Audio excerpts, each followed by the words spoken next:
Hi all, this is Toby from Ember and Oak Smokehouse back with another video.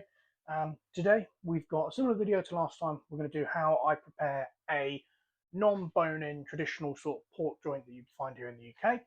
These are the joints that have skin on, so I'm just going to go over my process of how to clean them up, how to take the skin off, and then season them ready to go either in your oven for a with meat, like a midweek cook, or how you do it also on the barbecue. The joint I've got for us today, very simple one. This is just a birchwood one from Lidl.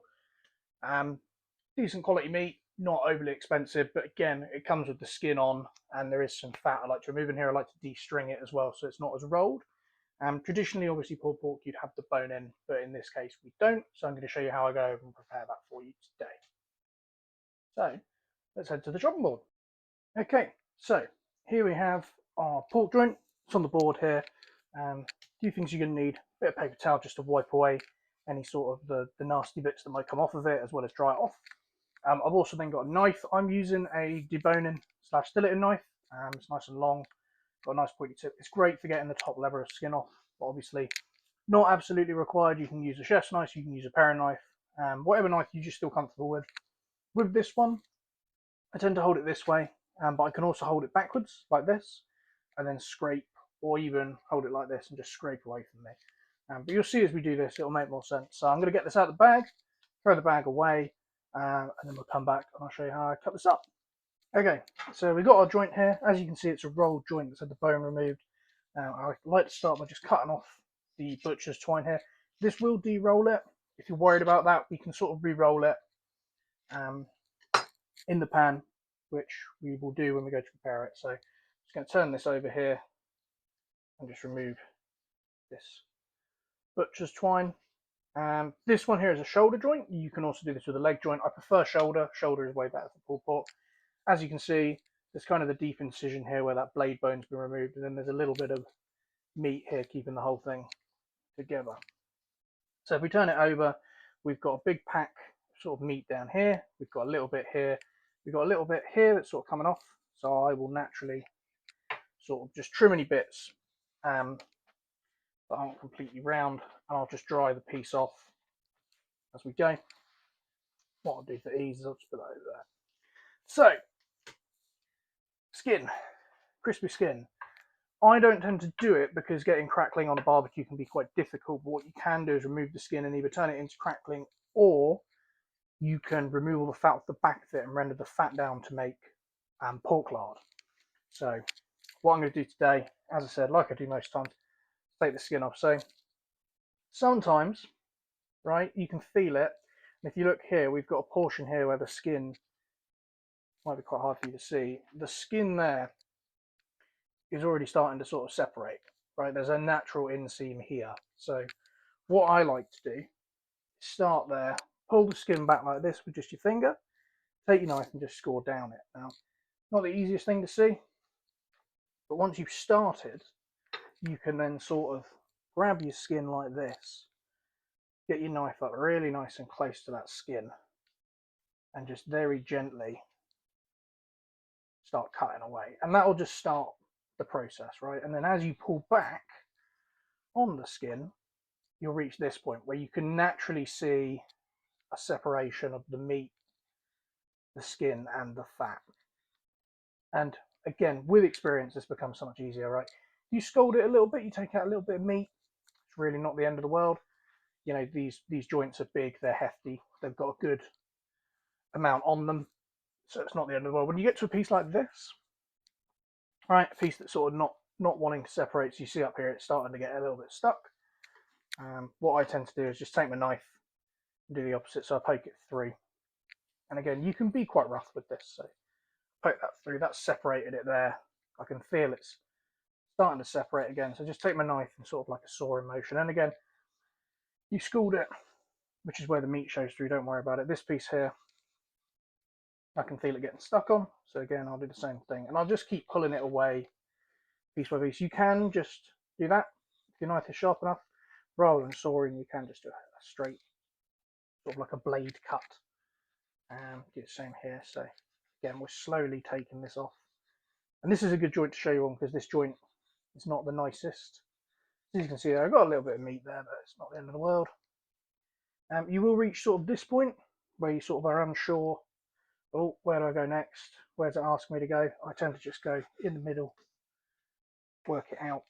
One side will sort of finish before the other, so in this case, this side is starting to separate, so then I'll take my meat back, and what I'll do is I'll just flip the skin over. So flip the skin over here, and see that's where the end of the skin is. You're sort of going to, it's kind of like when you go in a circle, we try and drill something from both sides, eventually you will, you know, if you do it properly, you will meet in the middle sort of thing. And again there, I'm just pulling the skin back and just running my knife through there. And as you can see, all of this is just starting to naturally separate. So I'm just going to go up here. There we go. That got most of it there. Got a little piece here. And again, you might just have to hold the skin, you know, manipulate it, move it around so you can get your knife up there. But already I can see here that this piece wants to come off. And then you're left with this. So that's your skin. As I said, you can reuse it, turn it into crackling. You can cut the fat off of it and render it down. This one's pretty nasty, so I'm probably just going to throw it. But you're then left with this. So obviously you've got a bit of scraggly bits that will sort of re-roll into it. And then you're looking for bits like this.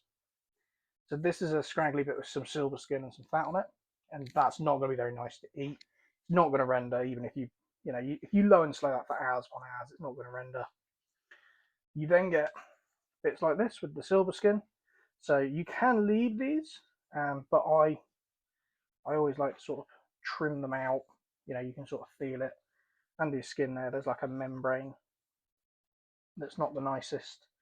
And you can sort of, come here and just clean that up a bit.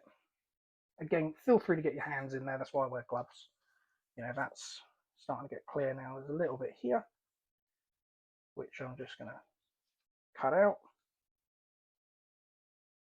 You know, and that's a lot cleaner than it was. I then like to come up and just feel. You can feel bits that are a bit nasty. So, for example, here, you know, it wants me to cut that off. It wants me to remove sort of this, you know, this scraggly fat there.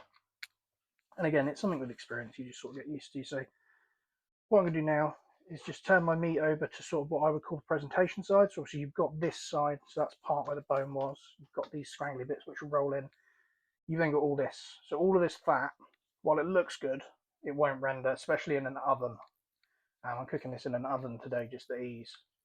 So what I like to do is just pull it away and again just cut off all the sort of nasty bits. And again here you can see there's quite a nasty bit down there. So I'm just going to trim that. And sometimes you've got to sort of move with the meat, you've got to manipulate it. Take your time, you know, if this takes 15-20 minutes, you know, who cares? Because the end result will be a better product. If you just chuck this in as is and try and make something of it, you'll find that when you go to cut into it later or pull it, you'll end up with big pockets of either unrendered fat or it will just be really chewy.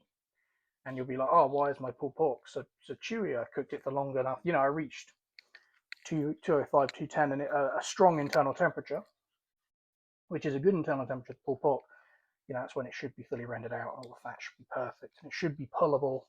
And you'll be like, oh, why is it not pulling? You know, I'm going against the grain or whatever. It's because you'll have weird bits, you know, like that. That's not very nice. You know, it's hard fat. It could render after hours and hours on a barbecue especially, but for me today, because I'm doing it in an oven, I like to clean it. So little bits like this will probably be all right.